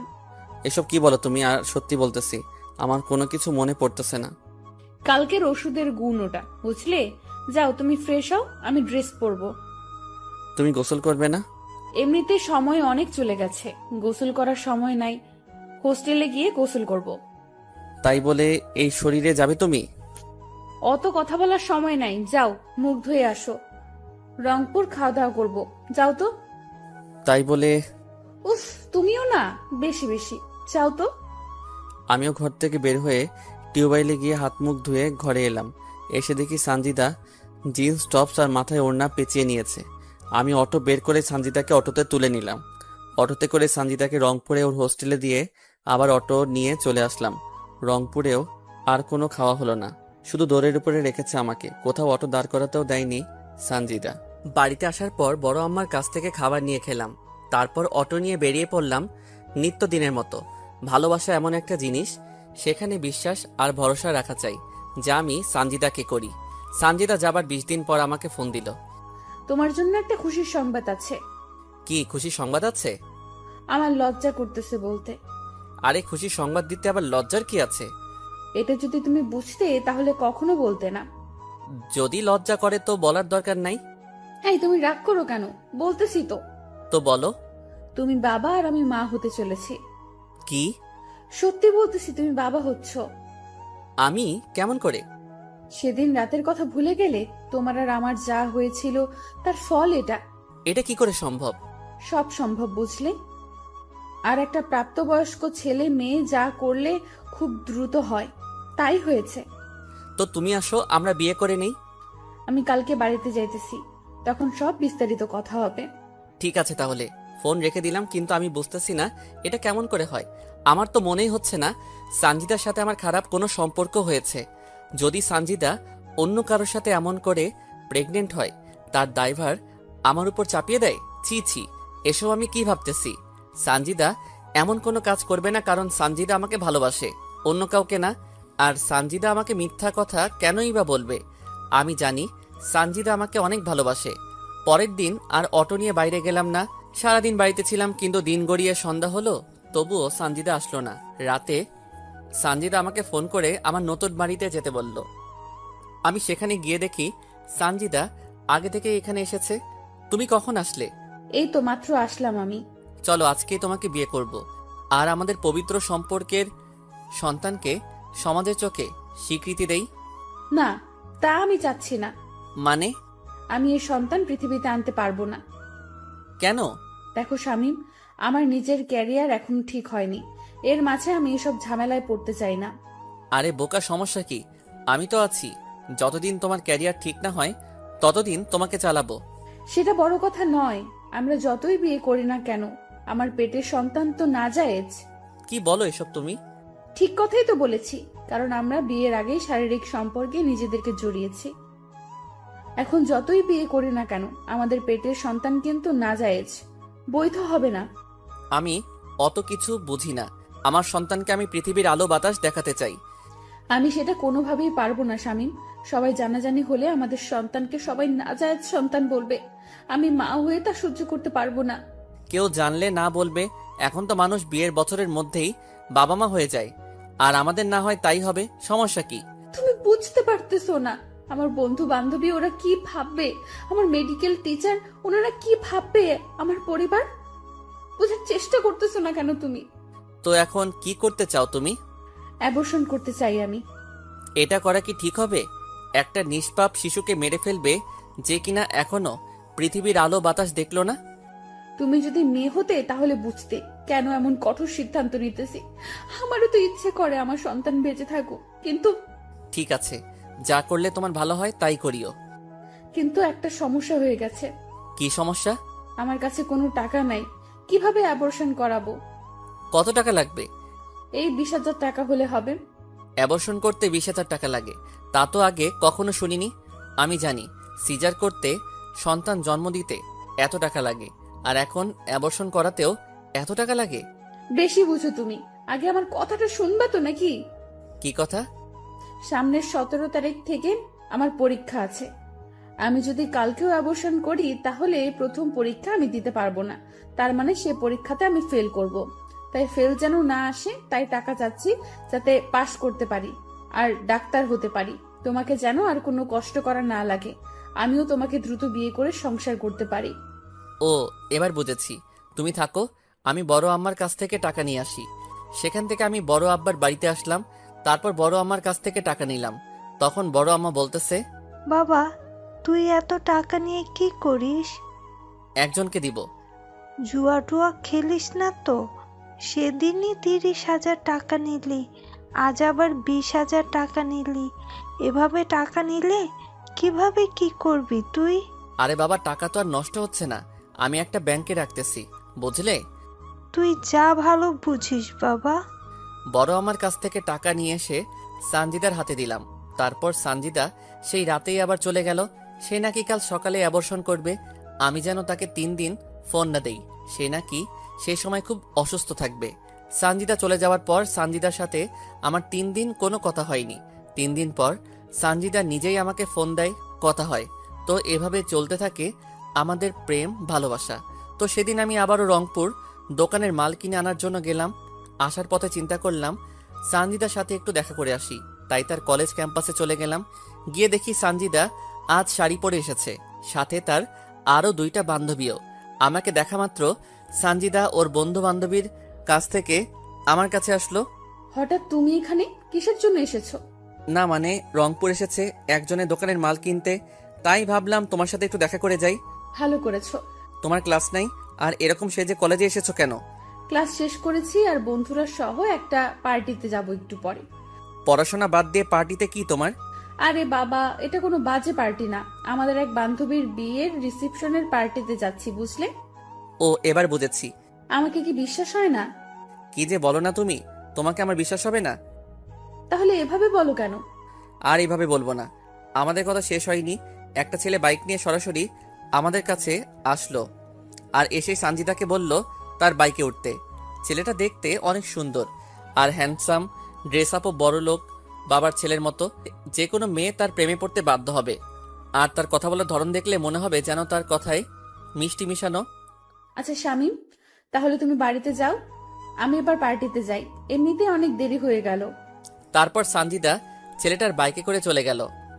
হতে পারে ছেলেটা সানজিদার বন্ধু, তাই হয়তো সানজিদা তার সাথে গেল। আমি আর কোনো কিছু না ভেবে বাড়িতে চলে আসলাম। যার মাল কিনতে গেছিলাম তাকে তার মাল বুঝিয়ে দিয়ে ভাড়া নিয়ে নিলাম। একা আছি, পাশে কেউ নাই, আর খবর নেবেই বাকে। একাকিত্ব বড় যন্ত্রণাদায়ক, তবুও আপনাদের একটু মন ভালো রাখার জন্য পর্ব দিলাম। জানি না কবে এসব ভোগান্তি থেকে বের হব। সত্যি, ডিপ্রেশন মানুষকে মৃত্যুর দিকে নিয়ে যায়। তো হঠাৎ একদিন সানজিদার বাবা আমার অটোতে করে কিছু মালামাল তার বাড়িতে নিয়ে গেল। তো সেই মালামালগুলো আমি তাদের বাড়ির ভিতরে ঢুকিয়ে দিতেছি। যখন শেষবার তাদের বাড়িতে ঢুকবো, হঠাৎ অনেকগুলো মেয়ের হাসির আওয়াজ আমার কানে আসলো। আমার মন বলতেছে সানজিদা বাড়িতে এসেছে, তা না হলে এত মেয়ে তো এদের বাড়িতে আসার কথা না। কৌতূহল বশত আমি সেই হাসির আওয়াজের দিকে এগিয়ে যেতে থাকলাম। তখনও আমার কাঁধে সানজিদার বাবার কেনা চাউলের বস্তা। তখন আমি উকি মেরে দেখতে থাকলাম সানজিদা আছে কিনা। আমি উকি দিয়ে দেখি সানজিদা একটা ছেলেকে জড়িয়ে ধরে আছে, আর ছেলেটা কেউ নয়, সেদিনের বাইকের ছেলেটা, এবং তার বান্ধবীরা নানা রকম কথা বলতেছে। তোর সাথে রাপি ভাইয়াকে সেই মানিয়েছে। দেখতে হবে না পছন্দটা কার? তো ভাইয়ার সাথে কি বিয়ে দেবে তোর বাবা? আরে দিবে না কেন, তাছাড়া আপু আছে না। আপু কি করবে আবার? এ তো আপুর দেবর, বুঝলি? শালিকারা, তোমরা কোনো চিন্তা করো না, আমরা তার সবকিছু প্ল্যান সাজিয়ে রেখেছি। কি প্ল্যান ভাইয়া? আরে, আমরা কোর্ট ম্যারেজ করে রাখবো, পরে না মেনে নিলে আমরা পালিয়ে যাব। আর সানজিদা তো ডাক্তারি পড়ছেই, আমাদের কোনো সমস্যা হবে না। এর মাঝে সানজিদার রাব্বিকে ডাক দিলে রাব্বি সেখান থেকে চলে যায়। তখন সানজিদার সেই বান্ধবী, মানে যার কথাতে সানজিদাকে মেনে নিয়েছিলাম, সে বলতেছে, সানজিদার শামীম ভাইয়াকে কি এভাবে ঠকানো ঠিক হচ্ছে তোর? দেখ সৌরভী, ঠিক না ভুল তা জানি না, তবে আমার রাব্বিকে চাই। তাছাড়া আদ্রিয়ান আমাকে ধোকা দেওয়ার পর এই রাব্বি আমাকে সঙ্গ দিয়েছে। আর শামীম ভাই? ওটা ছিল মাত্র একটা সাপোর্ট। কারণটা হলো আদ্রিয়ানের সাথে আমার ফোনে ঘন্টার পর ঘন্টা কথা বলার অভ্যাস ছিল, তাই সেই ঘাটতিটা শামীমকে দিয়ে পূরণ করেছে। তাহলে শামীমের কাছ থেকে যে টাকাগুলো নিতি? বাবা যে টাকাগুলো দিত বন্ধু বান্ধবীদের সাথে ঘুরে ফিরে করে পার্টি করা ইত্যাদি করতেই শেষ হয়ে যায়, তাই তো ওই বলদটাকে ব্যবহার করেছি। তবে বলদটার টাকা দিয়ে আমার অনেক উপকার হয়েছে। মানে? দেখ, তোরা তো আমার বান্ধবী, আর তোরা তো আমার সব কথাই জানিস, তাই এসবও জেনে রাখ।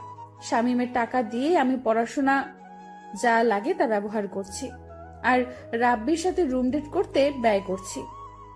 তবে রাব্বিও আমাকে টাকা দেয়, কিন্তু তেমন দিতে পারে না, কারণ সেও পড়াশোনা করে। তখন তার একটা বান্ধবী বলতেছে, কিভাবে প্রেগনেন্ট হলি, কিভাবে শামীমের কাছ থেকে টাকা নিলি, অ্যাপ্রেশন করালি, তা খুলে বল। কি তুই আবারও প্রেগনেন্ট হয়েছিলি? চুপ, আসতে বল, কেউ শুনতে পারবে। তাহলে এবার রাব্বির সাথেও রুম ডেট করে তুই প্রেগনেন্ট হয়েছিলি? হ্যাঁ, হয়েছিলাম। যদি আদ্রিয়ানের মতো রাব্বিও তোকে ছেড়ে চলে যায়? যাবে না, কারণ সে আমাকে আদ্রিয়ানের মতো ভালোবাসে না, বুঝলি? আর আমরা কয়েকদিনের মধ্যেই বিয়ে করতেছি, কোর্টের মাধ্যমে। আমি সানজিদার কথা শুনে নিজেকে বিশ্বাস করতে পারতেছি না। আমি কাকে বিশ্বাস করেছি?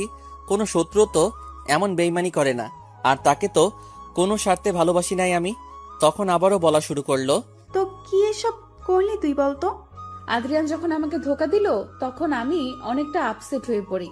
আমার হাতে তেমন টাকা বা অন্য কেউ ছিল না, আর আমি তখন শামীমের সাথে সব যোগাযোগ বন্ধ করে দেই। তারপর কি হলো? তোদের সামনে সুইসাইডের নাটক করি, যাতে তোরা আমাকে আবারও শামীমের কাছে অবধি পৌঁছে দিতে পারিস। তাই তুই আমাদেরকে ব্যবহার করলি? ঠিক তাই। তারপর কি কি করলি তুই? তারপর তো শামীমকে রাজি করালাম। আমার সে সময় টাইম পাসের কেউ ছিল না, প্লাস টাকারও প্রয়োজন ছিল আমার। শামীমের সাথে কথা বলতে বলতে হঠাৎ আমার রাব্বির কথা মনে পড়ে যায়। রাব্বির কথা কেন? আরে বলতেছি তো, আমার আপুর যখন বিয়ে হয় সে সময় রাব্বি আমাকে প্রপোজ করে, আর আমি তাকে ঝুলিয়ে রাখি। আদ্রিয়ান আমাকে ছেড়ে দেওয়ার পর আমি রাব্বির সাথে যোগাযোগ করি, আর রাব্বিও রাজি হয়ে যায়, কিন্তু আমার তেমন একটা কথা বলতো না, তাই আমি রাব্বির সাথে প্রেম আর শামীমের সাথে অভিনয় করি। আর তুই প্রেগনেন্ট হলি কি করে? রাব্বি তো পড়াশোনা নিয়ে ব্যস্ত থাকে, আর দেখতে অনেক সুন্দর, বাবার টাকা পয়সা গাড়ি বাড়ি আছে, আর রাব্বির সাথে অনেক মেয়ের সুসম্পর্ক, তাই আমি রাব্বিকে নানা রকম অজুহাত দেখিয়ে রাজি করাই। কিন্তু তখন সে হোটেলে রুম ভাড়া নিবে, টাকা নাই, তাই বুদ্ধি করে শামীমের কাছ থেকে টাকা নিই, আর শামীমকে বলি আমি 5 দিনের জন্য কক্সবাজার যাচ্ছি পড়াশোনার জন্য। সেখানে গিয়ে আমি আর রাব্বি রুম ডেট করি, আর আমাদের সেই সময়কার কিছু ভিডিও আর পিক তুলে রাখি, যাতে রাব্বি আমাকে ছেড়ে না যায়। একেই বলে ধোকা খেলে অন্যকে কিভাবে ধোকা দিতে হয়। তারপর কি করলি? সেখান থেকে রংপুর আসার কিছুদিন পর জানতে পারি আমি আবারও প্রেগনেন্ট। তাই বুদ্ধি করে বাড়িতে চলে আসি, আর শামীমের সাথে এমন ভাবে মিশি যেন সে আমাকে কাছে পাওয়ার জন্য পাগল হয়। কিন্তু শালা বোকা, কিছু কাজের না, তাই আমি তার সাথে শারীরিক সম্পর্ক করার জন্য বলি। পরে রাজি হলে তাকে ঘুমের ওষুধ খাওয়াই, আর সে কিছু জানে না। পরে কি হলো? পরে তাকে ফোন করে বলি আমি প্রেগনেন্ট আর সে বাবা হতে যাচ্ছে। সে শুনে তো খুশিতে পাগল হবার অবস্থা। পরে তার বাড়িতে গিয়ে বলি আমি এ বাচ্চা নিব না। তার সে কি কান্না, আর পারে না পায়ে পড়ে। পরে শামীমকে বুঝিয়ে সুজিয়ে রাজি করাই, আর এবসন করার কথা বলে আরো 20,000 টাকা নেই।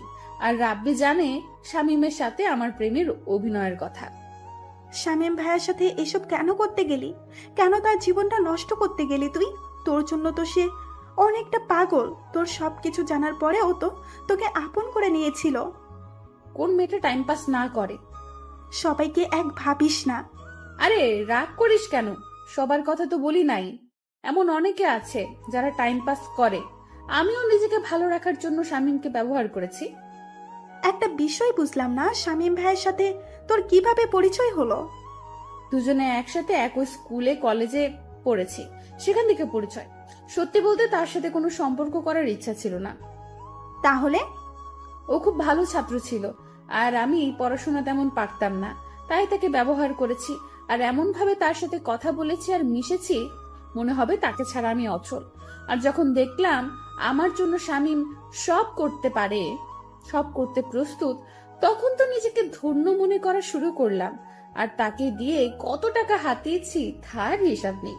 এতে আমার পড়াশোনার হাত খরচ, পোশাক, চলাফেরা করা খুব ভালো হয়েছে। একটা এতিম গরিব ছেলের সাথে এসব করা কি তোর ঠিক হয়েছে?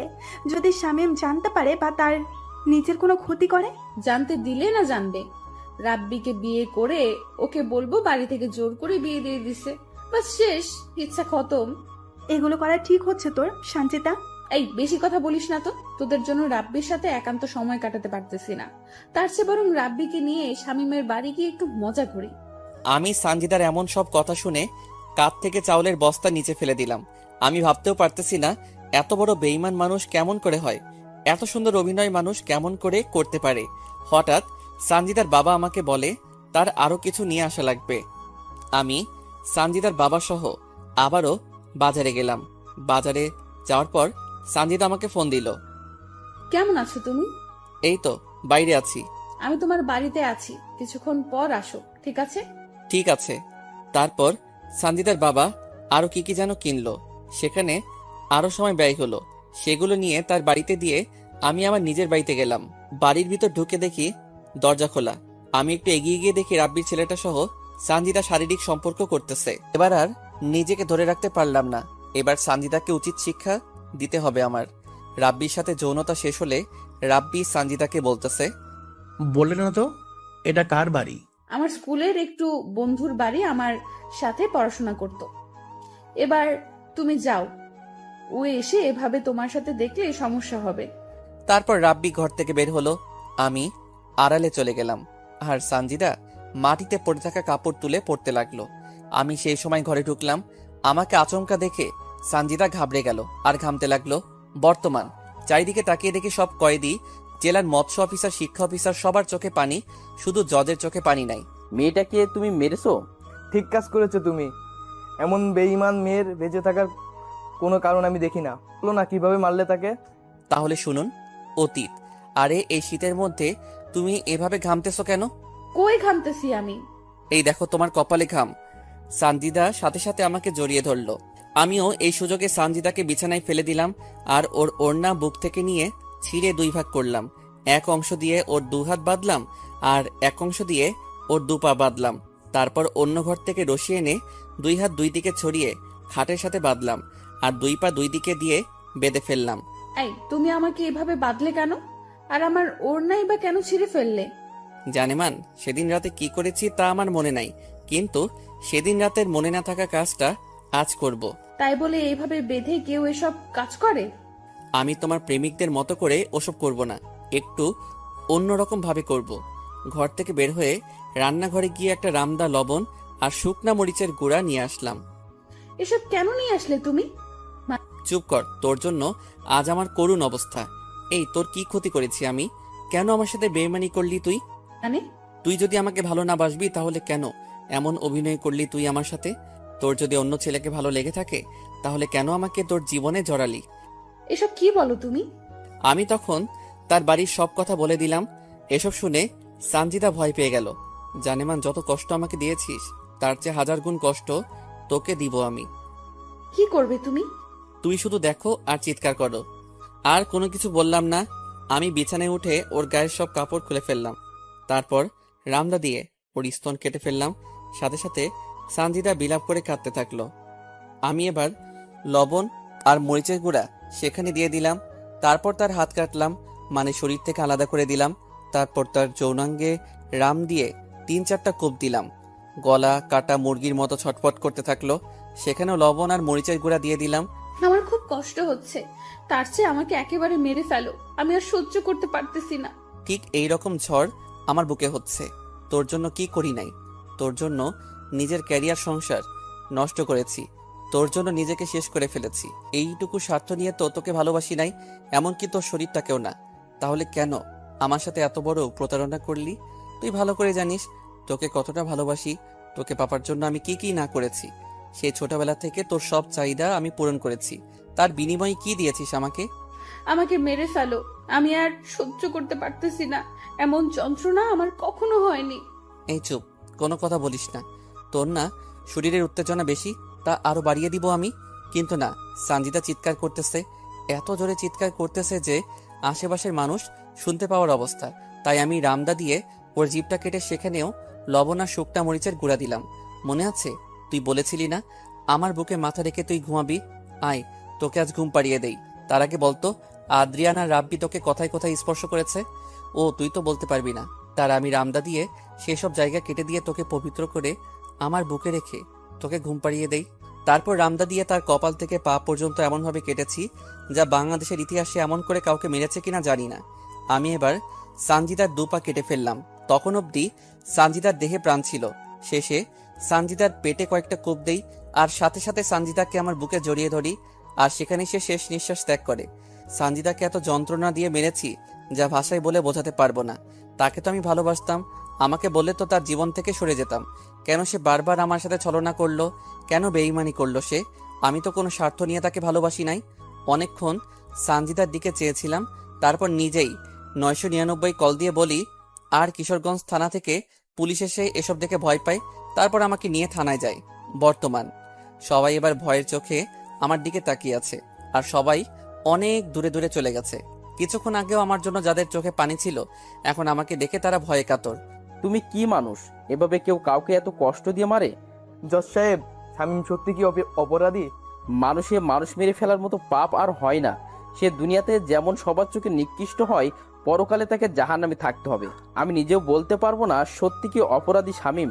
তারপর আর কি, যা রায় ছিল তাই হয়েছে। সত্যি কি অপরাধী আমি? সবাই 5 ওয়াক্ত নামাজ কায়েম করি এবং সাবধানতা অবলম্বন করি।